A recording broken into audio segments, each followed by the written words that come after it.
وحلاهي نبض واحد جبيه كده بورسي وعد قبض هاي انت نبض صحيح هذا نقاضي يا عيسى وعد قبض هاي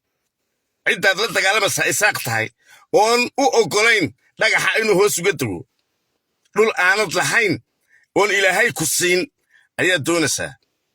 waxaase ku habboonayd sidii hore hooska afuufkii iyo hooska guuridii iyo aamuskii aad ku qabsatay inaad ku qabsatee cidda ku tiri qori wax ku qabso ayaa ku dishay abtiyaal wax alla wax wanaag idin taraya ma jiro inamada yareedee naga da'da yar le maanta xasan sheekh baan madaarka boorama ka soo dejintaya aroorta keena ilaahay rag hadduu idinka dhigay aroorta keena malaha waxaad ku haystaan dhulbahantihii haystay waddada furan ee muxuu hartiga u bannaanaa ee daarood xagga uga furaa laba dhagax dhexdood baad ku jirtaan abti been ha isku sheegina somaliland baad wax ku noqoteen jacaylaannu idiin qabnaannu idiin haynaa ma qaadataan idinma maro waxaan wax idin tarin baad habeen walba awr ka xidhataan waxaan leeyahay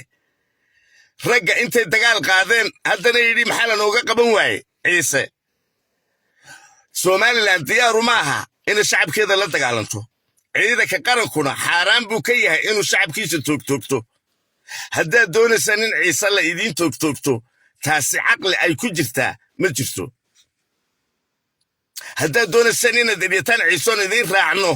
caqli ay ku jirtaa ma jirto laba beeloodoo walaalo somaliland degan baa tihiin waa laydin kala qabanayaa laakiin nin intuu heshiis saxeexay haddana gardarro bilaabay cidi qaban mayso shacabka reer somaliland waxaan u sheegayaa ee maalmahanba soo qorqoraya muxuu ahaa wasiir sandheere uu ku fashilmay nabaddii galbeedka kuma fashilmin wuu ku guulaystay wuu u samray 3 jeer baa lagu dul bedelay go'aano uu qaatay habeen kaliyu axmed yaasiin yeeli waaye go'aan la bedelay madaxweynihiisii baa la hadlay muuqaato xilligama qaadayn cidimay nacbayn wuxuu ahaa sheekhii waddanka wuxuu ahaa sheekhii dowladda yaa eriyey isaga daaqadda ka booday hadduu yahay wasiir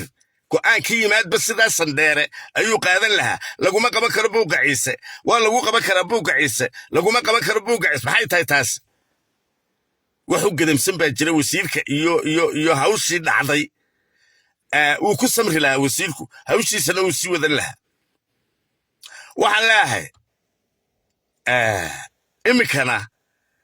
odayaashii kolkiiba intay aqalka hoosta ka soo xidhay yidhi wada shaqayntii somaliland baan joojinay meelan rabay roobiga orisow maaha madaxweyne ku-xigeenka aamusan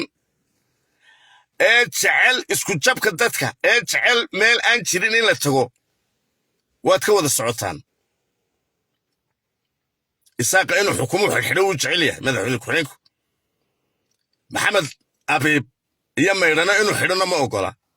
masaasaynu ku wada joogannaa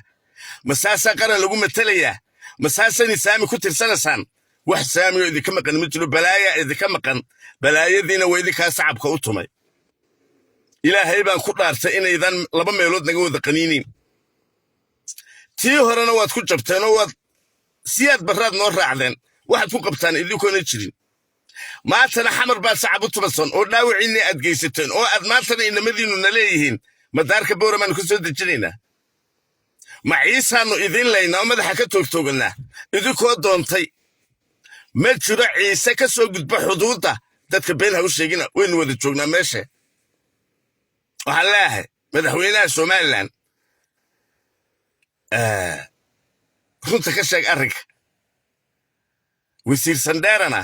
ilaahayna xurmuu ku leeyahay inta wanaagga jecella xurmuu ku leeyahay kumanuu fashalmine wuu ku guulaystay laakiin cid gacan saddexaad ayaa boorama ka talinaysa gacan saddexaad baa boorama dhibaatada ka wada gacan saddexaad baa boorama xumaan ka wada maalin keliya ma yidhaahdeen waxaanu ka baxnay wadahadalkii somaliland haddaad ka baxdeen halkaa tegaysaan idinkani jirta 3 cisho boorama dhibaata ka socotay ayaad karsan weydeen oo dumarkiinnii boos cad baannu cunnay bariis cad baannu cunnadaad haysan waxaan idin leeyahay waan idin jecel lahay waadna dhasheen naaskiinaan jaqay laakiin cudur iyo cugdad idinku ag noolaan maayo sidaad u hadlaysaa maan idinla hadlaynaa waxaan leeyahay ninaad ii furi dooniyaanu idiin rarin anigoo yar oo iskuulka qalax dhigtana waynu is ogeyn oo tiyaad barra noo raacdeen ood masxaradii jirteen maalinta 14 qof baadi lagu toogto maantana tiyoo kalun baad wadaan ereyga faa'iidukuma lihi beerahayagii baad gubteen guryahayagii baad qaadateen wax walba waanu saamaxnay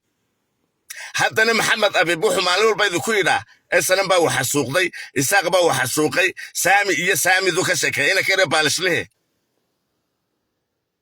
annaguna idinka xishoon mayno maxamed abiibna barnaamij la soco idiin wadi maayo maalin iyo habeen